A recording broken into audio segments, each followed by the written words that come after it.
अस्सलाम वालेकुम नाज़रीन, DNN न्यूज़ के साथ मैं हूं आपका होस्ट रहमान यूसुफ। और आज हम बात करने जा रहे हैं ओवरसीज़ पाकिस्तानियों के हवाले से। और पाकिस्तान से जो बैरून मुल्क पाकिस्तानी जा रहे हैं उनकी एक बहुत बड़ी तादाद है, लेकिन पिछले कई दिनों से, कई महीनों से हमें ये सुनने को बारहा मिल रहा है कि उन पाकिस्तानियों को ऑफलोड कर दिया जाता है। इसमें कितनी हकीकत है? आप इस सारे माशरे में ये चीज़ें देख रहे हैं कि अक्सर लोगों को ये बताया जाता है कि आपके पास होटल बुकिंग नहीं है या आपके पास शो मनी नहीं है। इस सारी सूरत हाल पर आज हम बात करेंगे। और एक पटिशन भी लाहौर हाई कोर्ट में दायर हुई है और उसका फैसला भी आ चुका है। लाहौर हाई कोर्ट की तरफ से बड़ी वाज़ेह डायरेक्शन आ चुकी है। इस सारे मामलात पर आज हमारे साथ मौजूद हैं सज्जाद हुसैन बेग साहब, सीनियर कानूनदान हैं, कानून को बड़ी गहरी नज़र से देखते हैं। उनसे हम जानेंगे कि इन सारे मसले का हल क्या है और किस तरह इन मामलात को रोका जा सकता है, और पाकिस्तानी जो ओवरसीज़ पाकिस्तानी स्पेशल लीडर से जाते हैं उनके क्या राइट्स हैं। अस्सलाम वालेकुम सर। वालेकुम सलाम, कैसे हैं आप सर? ठीक ठाक, शुक्र अल्हम्दुलिल्लाह। Thank you so much. एक तो ये है कि 20 मई जो है, 20 मई 2026, ये बड़ा मेरे लिए एक खूबसूरत दिन था।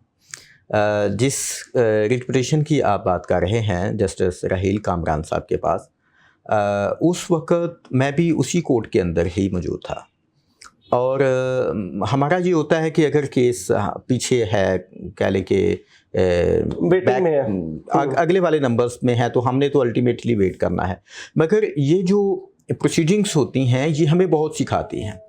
मेरा जो केस है वो 40 के बाद था और ये मेरे ख्याल के मुताबिक कोई 26 या 27वें नंबर पे था।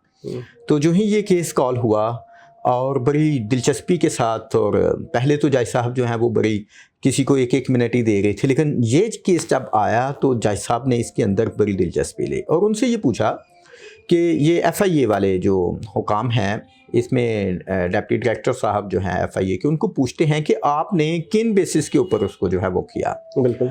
तो उन्होंने कहा जी कि इसके ऊपर जो है वो ये कमियां थीं, ये कोताहियां थीं, ये था वो था, लटरम पटरम उन्होंने लगाया। जज साहब ने पूछा कि आप मुझे सिर्फ ये जस्टिफाई करें, बताएं कि इलीगैलिटी क्या थी। अब जो है वो जो डिप्टी डायरेक्टर साहब थे वो इस बारे में इलीगैलिटी को डिफाइन नहीं कर पाए, यानी कह लें कि वो प्रॉपर उसका डिफेंस नहीं दे पाए। और फिर जज साहब ने क्या कहा? जज साहब ने कहा कि मुझे फिर इसके ऊपर जजमेंट देना पड़ेगी। जब जजमेंट की बात आई तो मुझे पता चल गया कि ये केस अब रिपोर्ट होना ही होना है, क्योंकि पहले इस तरह की कोई जजमेंट नहीं आई। बिल्कुल ठीक। फिर आपने देखा अभी जैसा कि जिक्र किया, और मुझे बड़ी खुशी हो रही है कि आपने उस ही केस का रेफरेंस दिया और मैंने अपने वो लिफाफे के ऊपर बाकायदा, यहाँ तक ये यकीन जाने कि जब मैं ये केस सुन रहा था तो मैंने अपने वाले केस के ऊपर बाकायदा उसका वो रिट पिटीशन का नंबर भी लगाया, और फिर मुझे पता था कि ये केस रिपोर्ट होना है और इसको मैंने पढ़ना है, और बाद में फिर वो आया भी।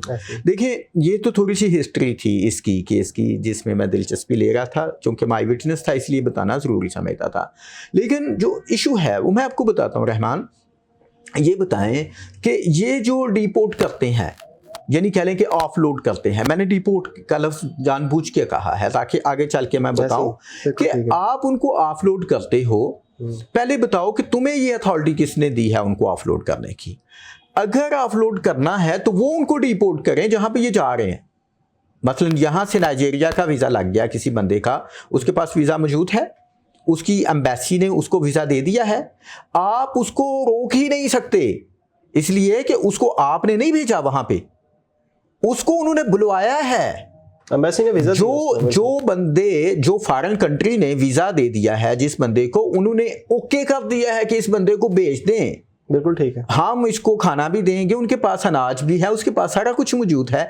तो आप इतने ठेकेदार बने हुए हो कि पहले ही पाकिस्तान के अंदर लोगों की बेरोजगारी की इंतहा हो गई है। यहाँ पे 1000 रुपया रोजाना का कमाना नामुमकिन होता जा रहा है।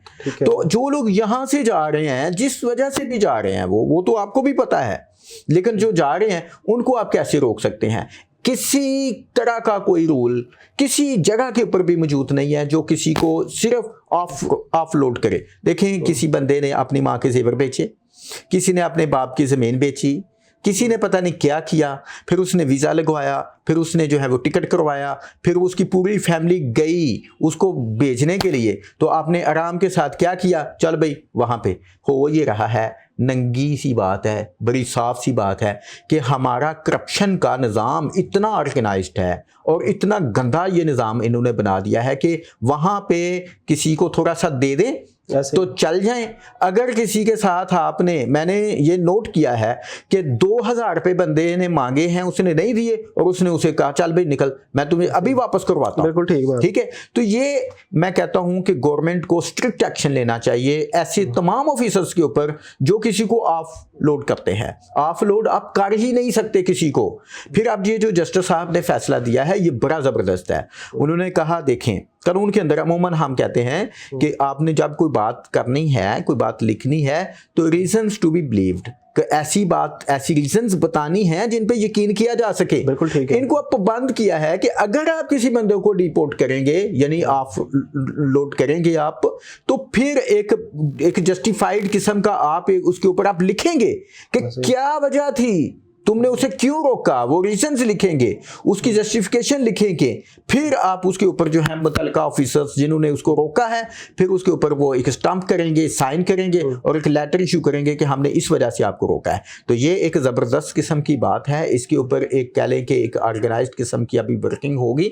لوگوں کو بھی تھوڑا سا تحفظ کا احساس ہوگا کہ وہ پیسے جب لگائیں گے تو ان کو احساس ہوگا کہ ہمیں کوئی آف لوڈ نہیں کرے گا. اچھا, میں نے عموماً دیکھا کہ لوگ اپنے حق کے لیے بھی خاموش رہ جاتے ہیں, بولتے نہیں ہیں.